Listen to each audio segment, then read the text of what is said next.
Moving on to the Nebraska Cornhuskers, there is a little error here on the graphic, but we will fix that.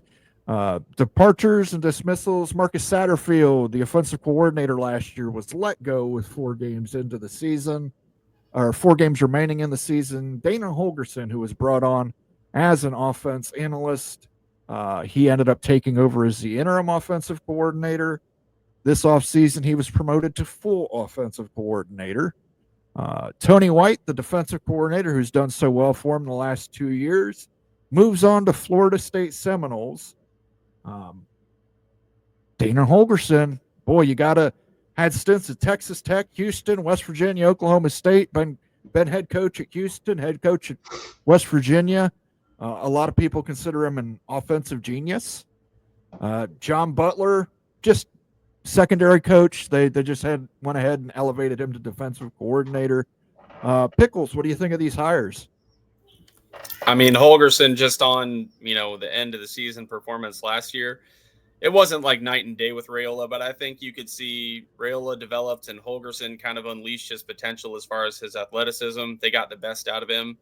And I think that could be huge for Nebraska going forward. They've put all these resources towards, contending for the conference, and it hasn't really come to fruition, but maybe Holgerson's that special ingredient. He certainly is qualified, with all his stops before. He's been known to have some really, really strong offensive performances.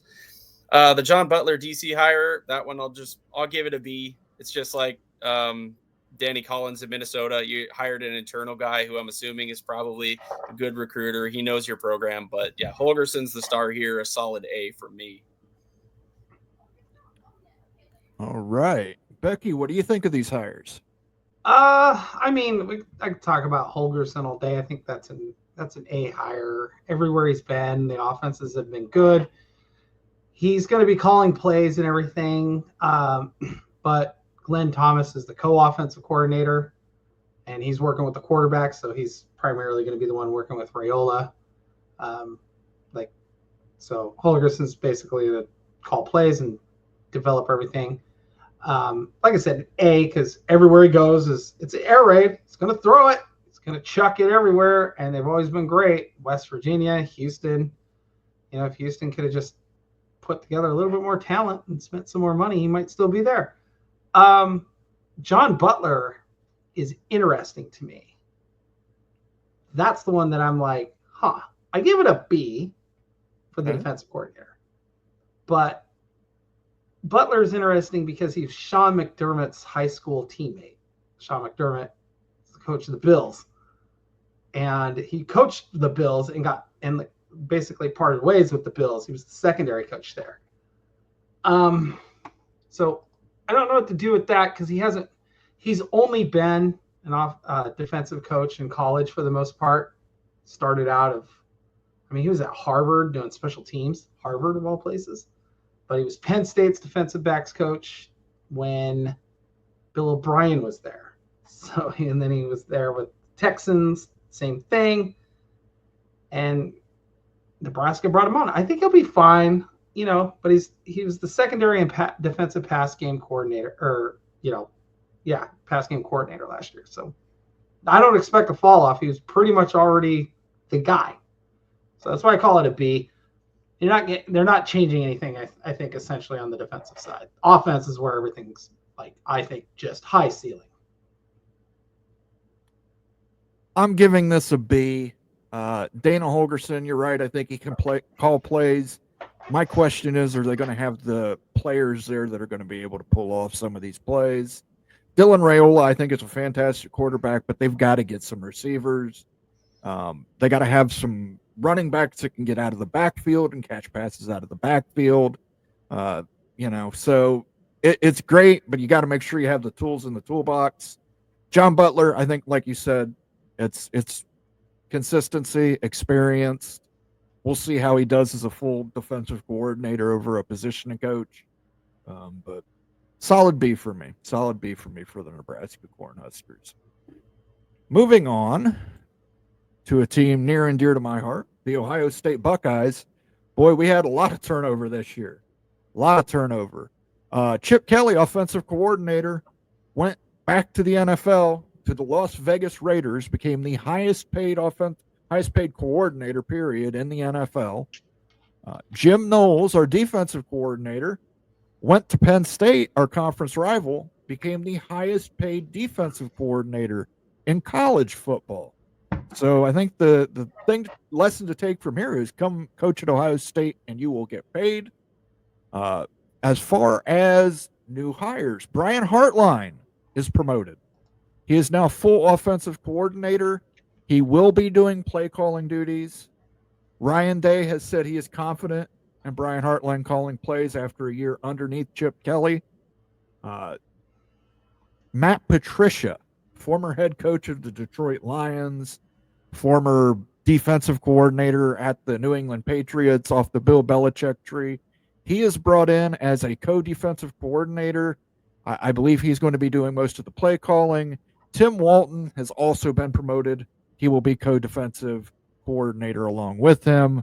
And there have been lots of promotions within the program to fill some of these gaps, guys moving up to take over jobs. What do you think, Pickles? I mean, obviously, when you win a national championship, you get a pretty fat check and a promotion if you're these other coordinators leaving. It was bound to happen. It happens with every championship caliber team. But I think Brian Hartline was the obvious choice if you were going to go for an internal hire, certainly. And I'm going to give it a B only because, unless my memory escapes me, I don't think we've seen him play calls at this level at all. Learning under Chip Kelly certainly helps, but you got to kind of find your own way when it comes to, making those decisions. And I think there's certainly something to be said for getting a feel for it. So I'll call it a B. He's certainly been capable as a recruiter and as a position coach. Matt Patricia, I'm not going to lie, I have personal bias against this one just because I hated those Patriot teams. But even with his time at the Lions, I think it's a C. I think he always kind of lived in Bill Belichick's shadow and made his successes off of that. When he was given the opportunity to be, the head coach of an NFL team, it went really, really poorly. I understand he's a co-DC here, different role, but I don't know. You're Ohio State coming off a national championship. I feel like there were some better options out there. All right, Becky, what do you think? I'm giving the Hartline hire a B. He's never called plays, but he's been there. He's been around the program. He's young. He can clearly recruit. Because again, he's 38 years old. He's playing in the NFL 10 years ago. I think he was a Brown 10 years ago. So he can clearly recruit and clearly play. He went to Ohio State. It's a no-brainer. But Patricia and Walton. Patricia is the one that I'm curious about. He's never really. He was a DC for the Patriots when they were winning Super Bowls the second time around with Brady. He parlayed that into a Lions job, and then he hasn't done anything other than been an advisor since. So in 10 years, since 2017, essentially, he's not really done a whole lot. I think he did call plays defensively for the Lions. They were not good. But Walton's the one that has me. I love.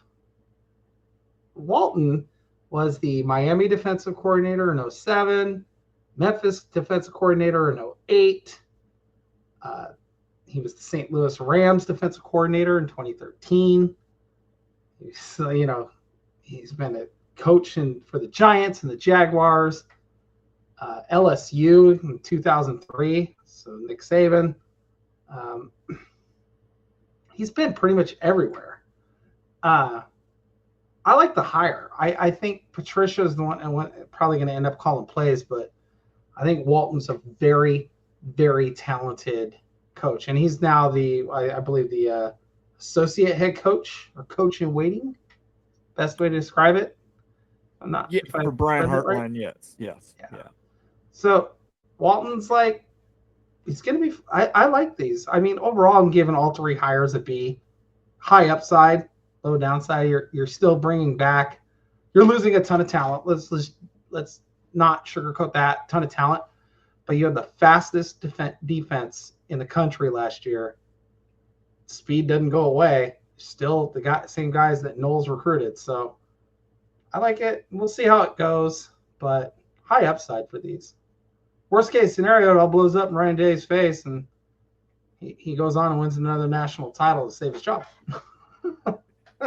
Well, I'm going to do this from a homerism perspective here. Brian Hartline, I give the hire an A. And I understand he's never called plays. The man has sat under the learning tree of guys like Ryan Day, Kevin Wilson, Chip Kelly. He's sat underneath that learning tree for most of his career at Ohio State. In terms of recruit, there's no better recruiter in college football. Absolutely not. There were so many schools that offered Jeremiah Smith more money to leave Ohio State this year. And every time Brian Hartline is the consistent. Chris Henry, the number one overall recruit, coming out of high school. Chris Henry Jr., son of the late, great Chris Henry. Again, several people have offered him, but every time someone offers him, he puts up a picture of Brian Hartline. So I think it was important for Ohio State to keep him. He is an associate head coach. I believe he is the head coach in waiting. If Ryan Day wins a couple more titles and moves on to the NFL, I can totally see Brian Hartline becoming the next head coach at Ohio State. So I'm giving Brian Hartline an A. As far as Matt Patricia, I am a wait and see. Wait and see. Ryan Day has obviously learned from the Nick Saban playbook of reclamation projects.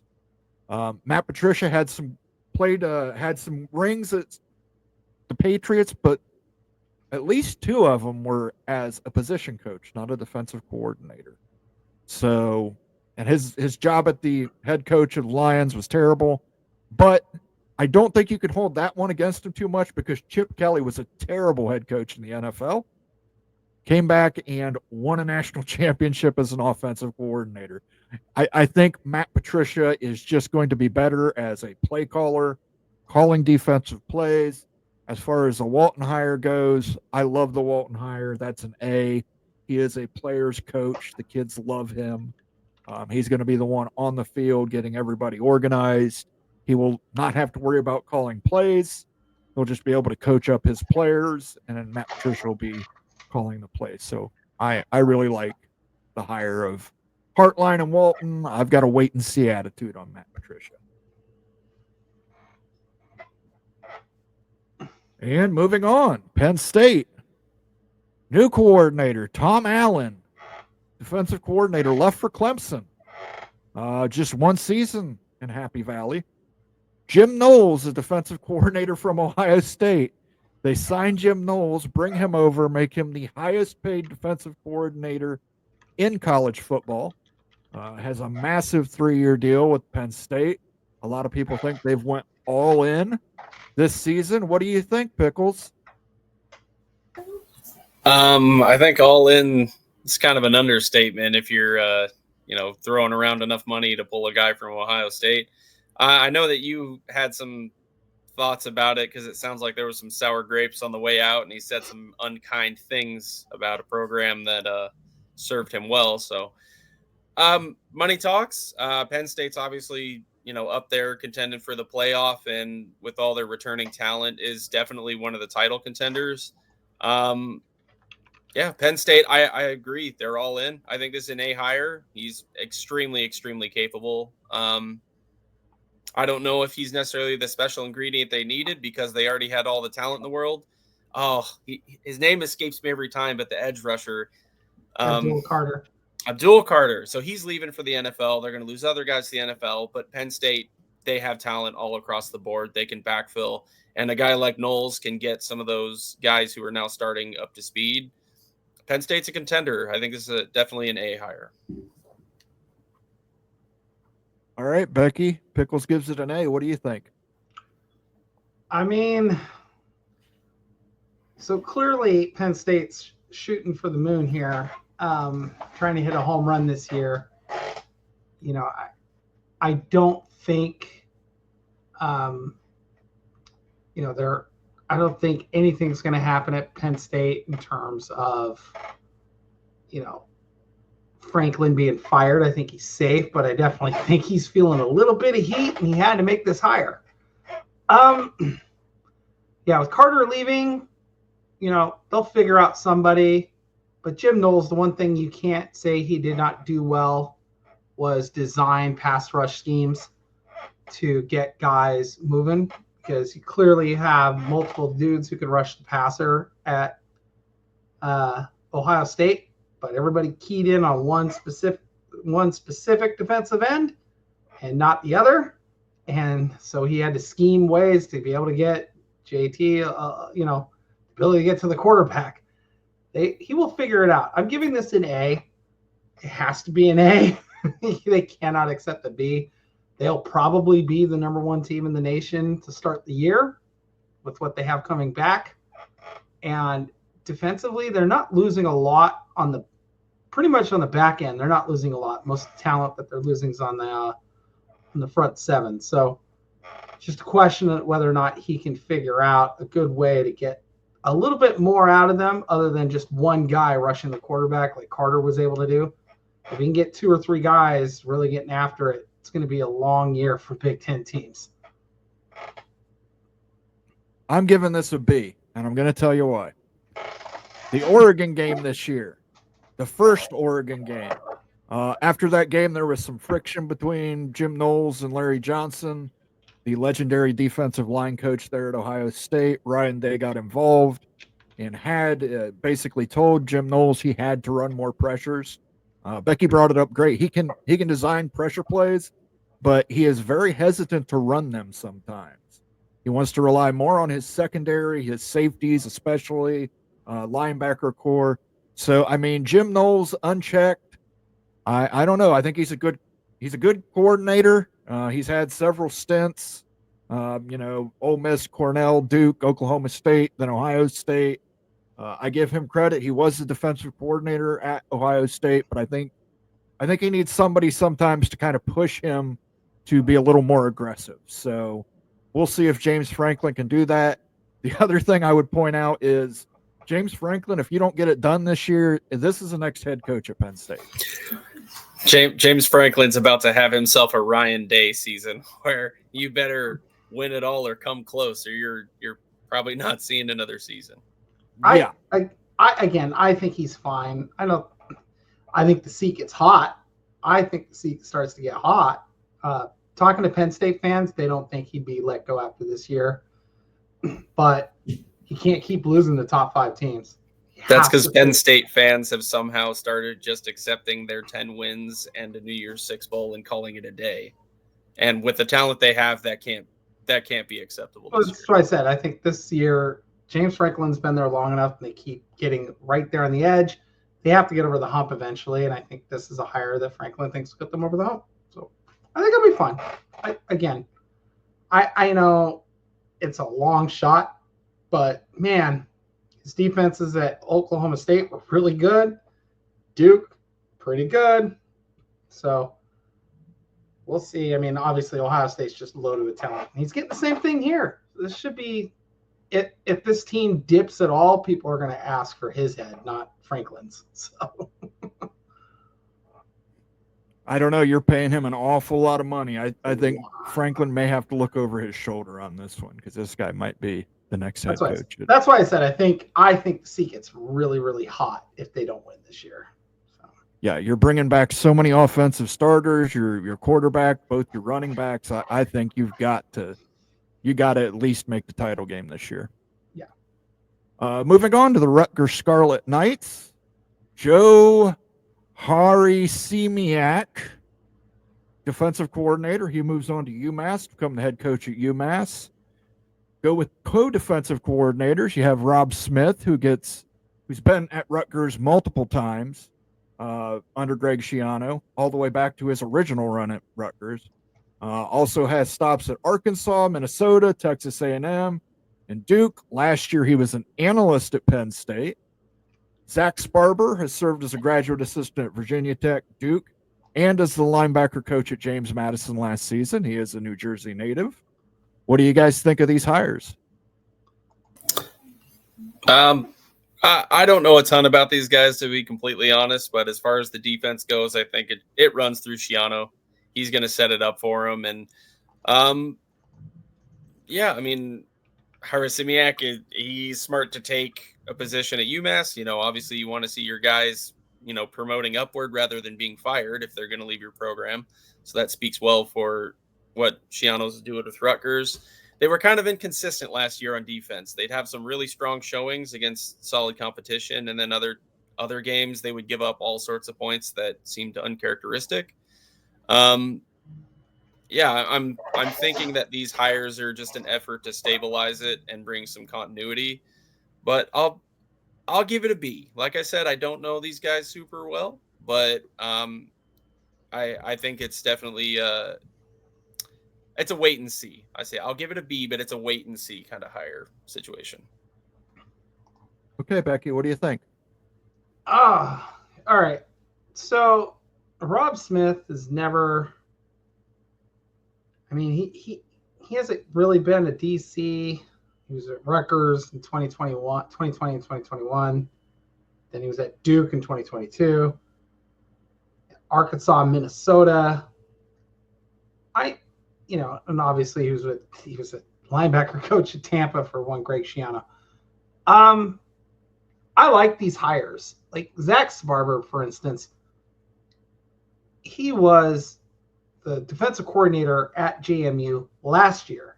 Prior to that, he was with Elko at Duke, the Duke team that went 9-4. I like these hires. I think it's great hires. I don't know who's going to call plays. Both guys have experience doing that. That's to be determined. But I mean, as overall, I'm giving it a B. I like it. They're not great, but I think they're perfect for what Rutgers needs right now. Best way to describe it. I am going to give the Rob Smith hire a C. He did, like you mentioned, 2020, 2021. I wasn't overly impressed. Maybe he didn't have the talent. Maybe he's going to do better for talent. The Zach Sbarber, I'm going to give a B because he is a young, up-and-coming coach. I think there's a lot of upside to this guy, getting him in there as a co-defensive coordinator. If things don't work out with Smith, you can always move him up to sole defensive coordinator. So I like that hire in particular for Rutgers. But you're both right. This is going to run through Greg Schiano. It's going to be a Greg Schiano defense. He's going to have a heavy hand in it. So I wouldn't expect too much earth-shattering changes from this hiring pool.